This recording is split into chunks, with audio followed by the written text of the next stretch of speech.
Bonjour mes chers amis, le Dvar Torah de ce matin, donc un petit Dvar Torah sur la paracha de Nassau, sera dédié les Nishmat, l'élévation de l'âme de Avraham ben Eliyahu.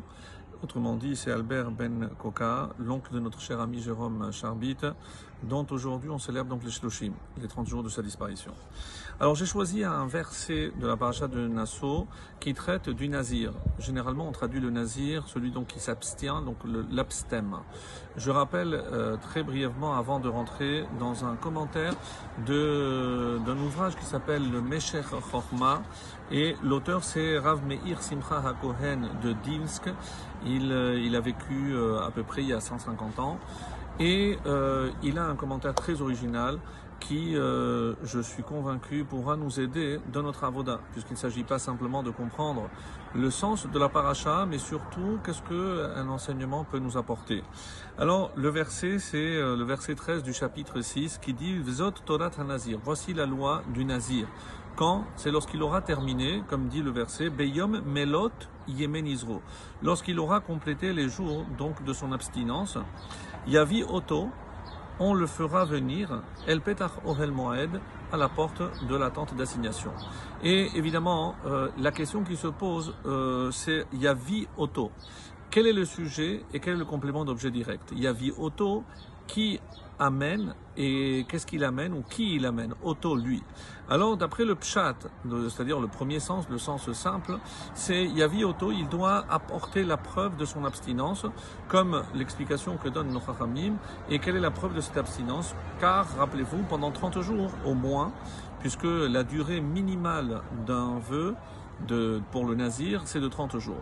Donc il doit apporter la preuve, donc les cheveux, une fois qu'il s'est coupé les cheveux, il apporte ses cheveux pour qu'ils soient brûlés sur l'autel. Donc c'est la preuve de son abstinence. Par ailleurs, donc ça c'est d'après le pshat. Yavi Oto, on a aussi un autre pshat. Yavi Oto, c'est le Kohen qui fera venir donc l'abstème, le nazir. Pour quelle raison? Est-ce qu'il aurait une réticence à venir? On ne sait pas trop. Mais moi, ce qui m'intéresse, c'est l'explication originale donc du Meshech Chochma. Yavi Oto, c'est le nazir lui-même, Yavi Oto, qui doit amener qui? Lui-même. Et c'est comme ça qu'il commence. Oto, il pose la question, mais quoi? Est-ce qu'il y a d'autres personnes qui doivent l'amener comme si on l'amenait de force devant le Kohen? C'est un adulte, il a pris des décisions, c'est lui-même qui vient de lui-même. Comme c'est rapporté dans le Sifri, le commentaire donc de Bamidbar. Et là il rentre dans une autre question, à savoir pour quelle raison la Torah ne précise pas le temps de cette abstinence. Donc, Zman HaNezirut. Donc il y a peut-être des allusions, mais dans le texte, quand une personne veut faire un vœu, donc on ne sait pas quelle est la période. Mais on a comme ça donc une massorette, donc une tradition selon laquelle Stam Nazir, un Nazir qui n'a pas précisé combien de temps il est Nazir, c'est minimum 30 jours. Et jusqu'où ça peut aller? On a eu l'exemple avec Shimshon, donc la Haftara que nous lirons demain, et Shimshon a été Nazir même du ventre de sa mère, donc toute sa vie, jusqu'à malheureusement sa mort. Donc il y a une allusion, disent nos Chachamim, d'où on apprend Stam Nezirut Sheloshim Yom, que Stam, sans préciser, c'est 30 jours. Alors on apporte une Gematria, comme c'est marqué, Kodesh Yihye, il sera saint. Et il sera saint combien de temps? Alors la valeur numérique de Yihye, c'est 2 fois Yud, donc 2 fois 10, He 5 et 5, ça fait 30. Donc il y a une allusion dans ce verset que le minimum de temps qu'il pourra être nazir, c'est 30 jours. Mais pour quelle raison la Torah n'a pas-elle précisé le temps? Alors une explication merveilleuse qui dit, parce que de quoi il s'agit? Qui a fait ce vœu? Quelqu'un qui veut se parfaire. Donc, quelqu'un qui a pris sur lui des mesures un peu plus strictes. Évidemment que la Torah ne veut pas nous priver de tout ce qu'elle a mis à notre portée. Mais un homme qui connaît peut-être ses faiblesses, sait que s'il ne s'impose pas des barrières, alors il risque de se laisser aller. Alors, qu'est-ce qu'il se passe? Donc, il a la motivation de ce geste, c'est parce qu'il veut se parfaire.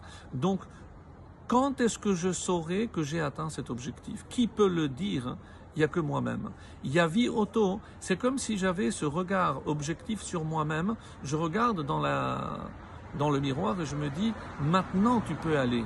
Maintenant tu as réussi à convaincre, à battre cet instinct, donc d'orgueil ou peu importe.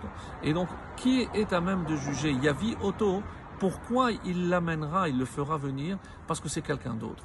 Quelqu'un qui a réussi à changer, à se parfaire, à se soustraire de ses influences, à s'améliorer.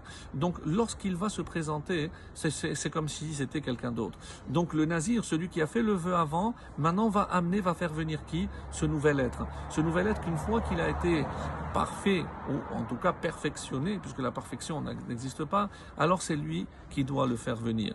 Et c'est pour nous évidemment un enseignement. À savoir si on est capable d'être assez objectif avec soi-même et de nous regarder comme lorsqu'on voit quelqu'un d'autre, on voit tout de suite ses défauts.